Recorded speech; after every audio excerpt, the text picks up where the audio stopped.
My son recently got engaged to his fiancée, and while she seems nice, she's been pushing for a father-daughter bond that feels forced. She started calling me dad early on, wanted me to walk her down the aisle, and even pushed for a father-daughter dance at their wedding. I've tried to set boundaries, but things got messy when she didn't respect them, leading to a lot of family drama. I, 41-year-old male, have 2 kids with my ex-wife, 42-year-old female, a son, John, 22-year-old, and daughter, Sally, 20-year-old. I'm remarried to my wife, 28-year-old. I'm very close with my kids. My son is engaged to Abbie. She seems nice but has been a bit pushy trying to create relationships with me and my wife, though she's also awkward with her. Abbie isn't close to her family. She told us many stories why, and while some of her complaints don't seem awful, it's not my place to judge and I didn't live it, so I can't know anyway. We've tried to be welcoming, but Abbie has forced her way into some family traditions where she wouldn't have been invited, and some where no one outside of specific family would have. She has been calling Sally sis since they were only dating a few months, has an odd sister/mother-in-law thing she does with my wife, and the one I'm not a fan of, wants me to be like father to her. Not because we've clicked or anything. We are very different people, not saying that in a bad way, just saying it's not based on how we get along or anything. My kids and I have a tradition when they come over that we have a private catch-up in my office study before they leave, which is now even more important to them because while they both get along well with my wife, they don't want to have personal conversations around her yet. Abbie asked if we could talk, and after I explained the tradition, John later asked that I do it, saying she'd never had a caring conversation with her dad. We compromised that I didn't include her in the tradition but do join the 2 of them for coffee and let her talk. Then she started calling me dad. They weren't even engaged yet. John pulled me aside and begged me to give her that, laid this whole thing on me about me always being the dad she always wanted, right in front of her, and she just wanted that. Told me she cried watching me and Sally together. Sally still gives me random hugs. I'm a lucky dad. I didn't like it but I do feel bad, so fine, I gave her that. She wants me to walk her down the aisle and the father-daughter dance. I don't want to walk her down and I walk with a cane, so dancing is hard. At my own wedding, I only danced twice. John is begging for me to do one, preferably the aisle. They came over Sunday. John and I were talking. I thought to address it, when Abbie walked in without knocking, asking if he'd told me yet. I asked what. John said she wanted me to say something about having a second daughter now in my speech and how I loved her. I just looked at him. She asked if I'd do the walk and dance for Sally. I said of course. She yelled she's my daughter too, and I said it will never be the same. Sally is my actual daughter.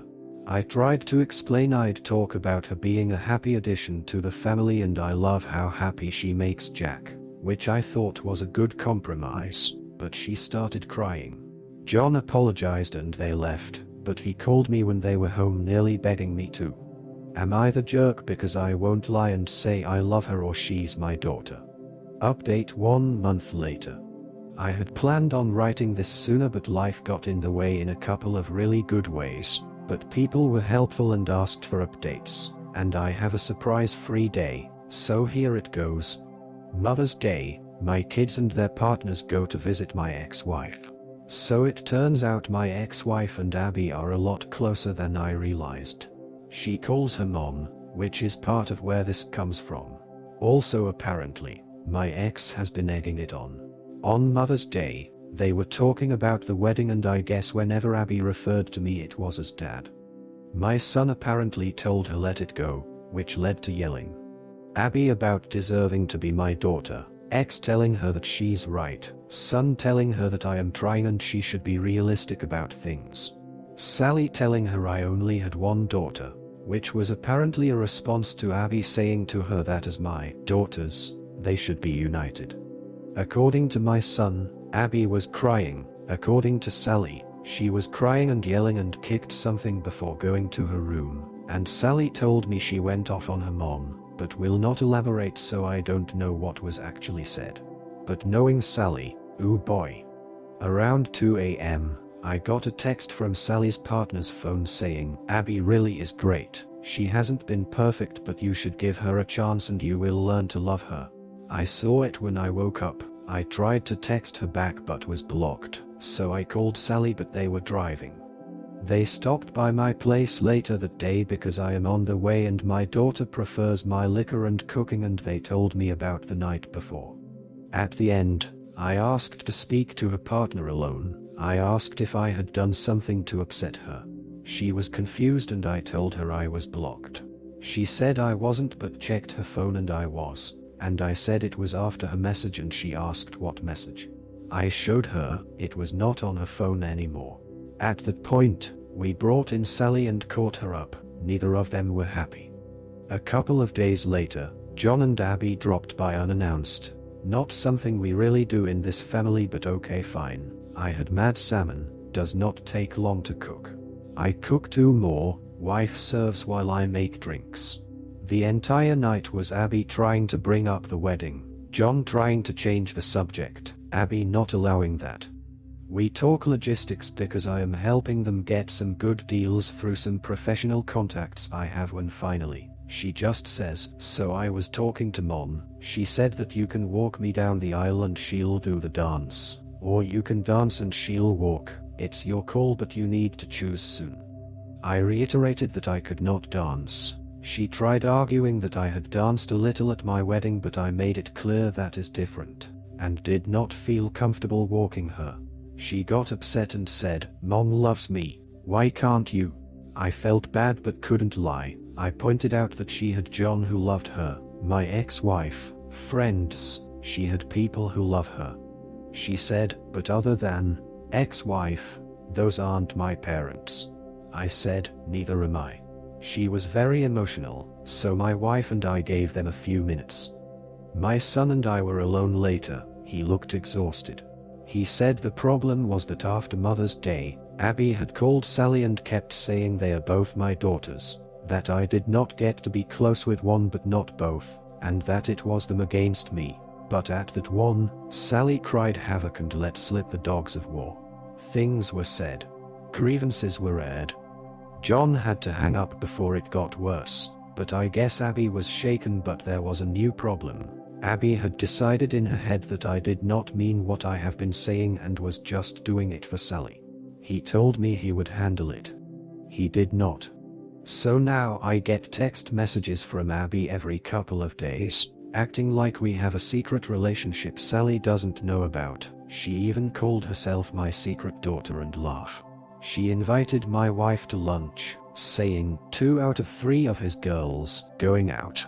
She has even started using the pressure of showing up at events like a recent barbecue to play a certain image. She hugs me more and holds it, wants to do pictures with just me or my wife and I, but always a few with just me to post with captions I do not like. My wife is getting especially annoyed because of how she is with her. I guess Abbie surprised her with Father's Day plans for me that had to be shut down. As it is, she still inserted herself into the day, but she has a soft spot for her, and when Abbie gets emotional, she caves. My wife is a sweetheart. I asked him if he is upset with me and he said no, he just wished it was different. He said we're good, but he's worried he and Sally aren't, which is when I took the advice of some people and suggested premarital counseling. He said he would talk about it. Abbie is insisting Sally go to her fitting. That shop should pay-per-view that potential Royal Rumble because Sally is not holding her feelings back anymore. I told him Sally loves him and I'll talk to her, but for now it is stressful all around.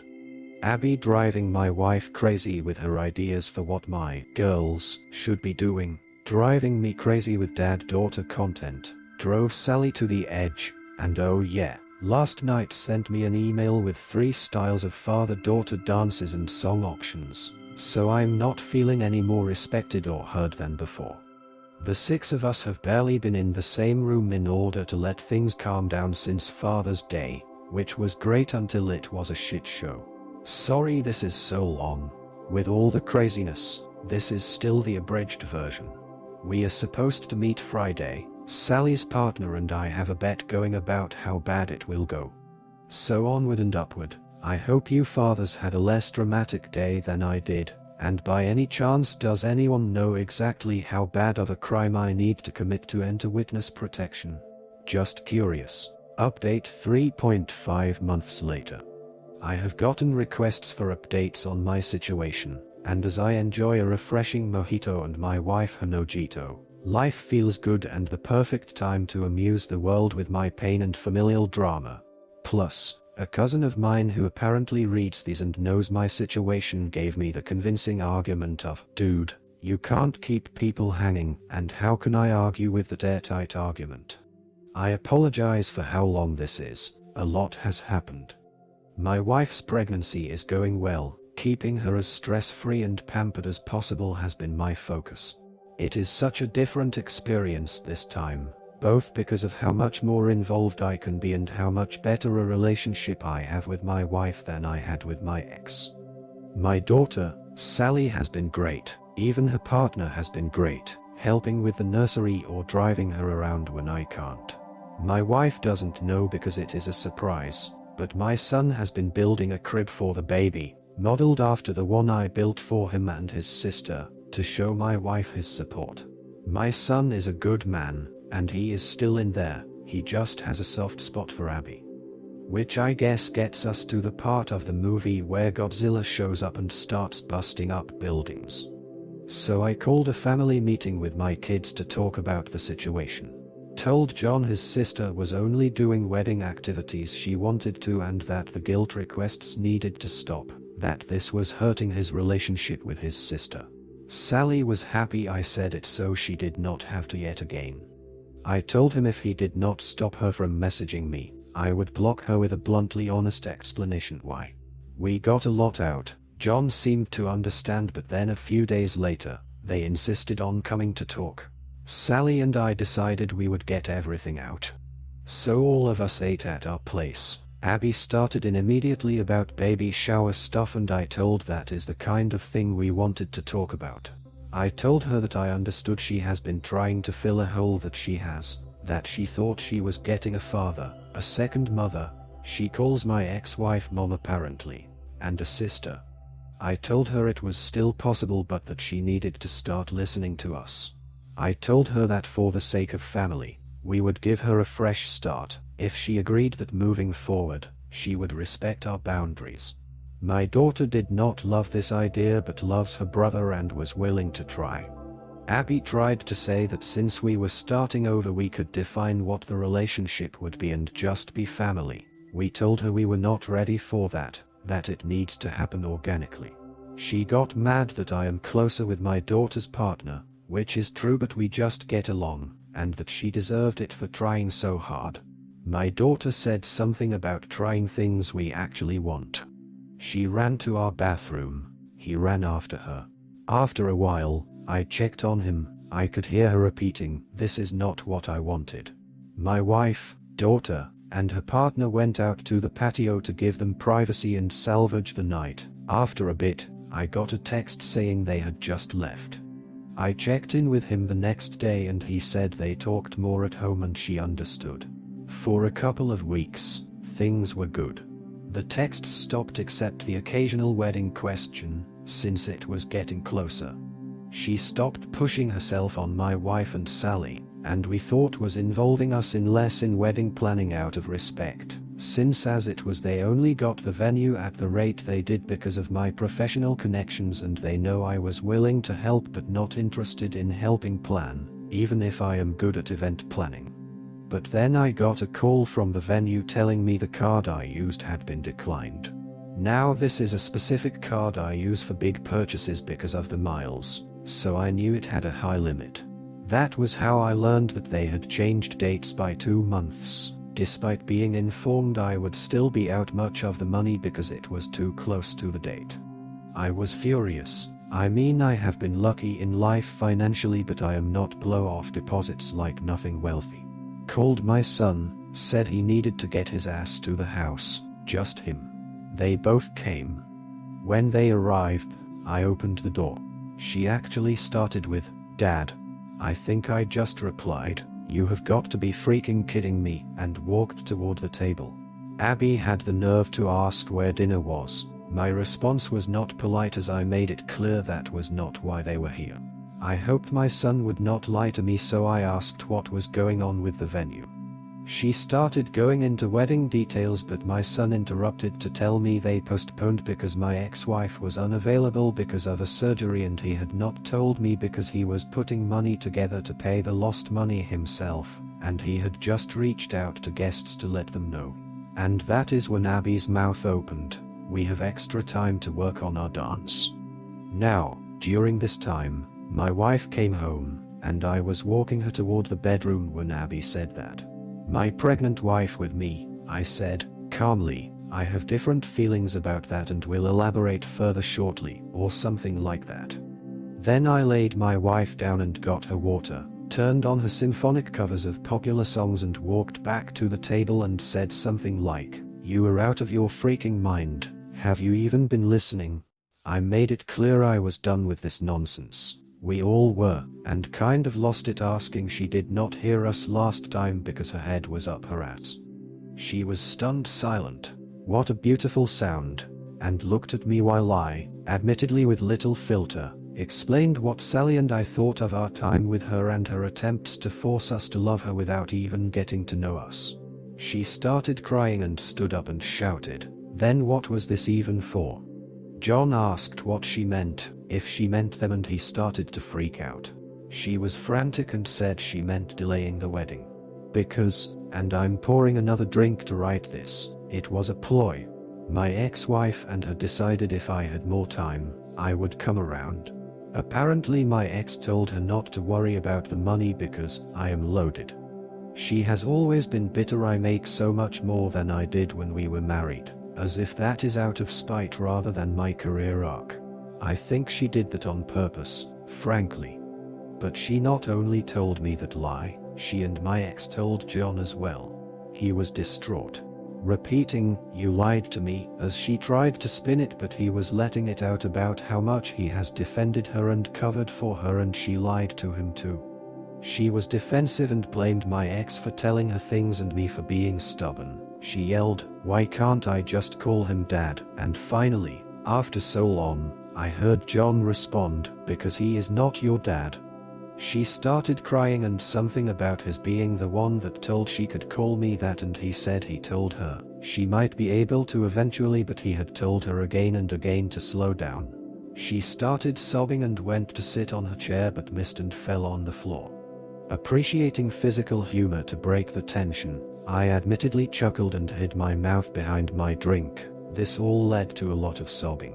I said I needed to check on my wife, and as I walked out she was repeating, "I just want him to be my dad too." I came out and he was walking her to the door and apologized. I said not to. They left. He came over a few days later and said they had a long talk at home. He even asked her if she would have dated him if there was never a chance of being in the family. He believed her when she said yes, but she admitted I was a big draw as well. I was the kind of dad she always wanted. My relationship with Sally is what she always wanted, and the way she said it gave John doubts that she loves him for him.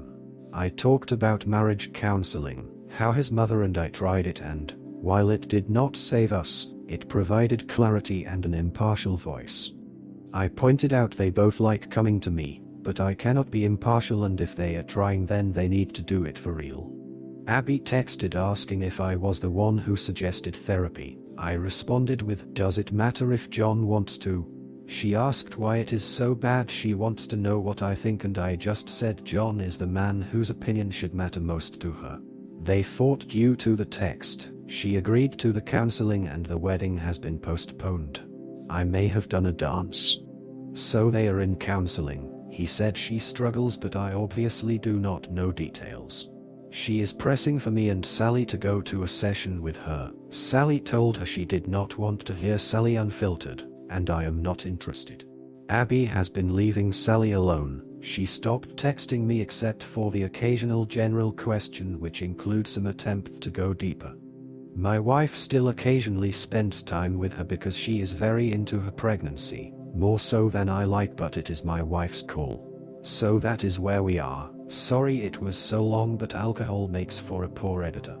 In the end, the father's boundaries were completely ignored by Abbie and his ex-wife, leading to heightened tension within the family. Despite his attempts to maintain a respectful relationship with Abbie, her persistent push for a father-daughter bond caused ongoing conflict. His son, John, is now caught between supporting his fiancée and respecting his father's wishes, which has only made things worse. This situation is a reminder of the importance of respecting personal boundaries, even in the closest relationships. As it stands, the family is left to navigate these strained dynamics, with no clear resolution in sight.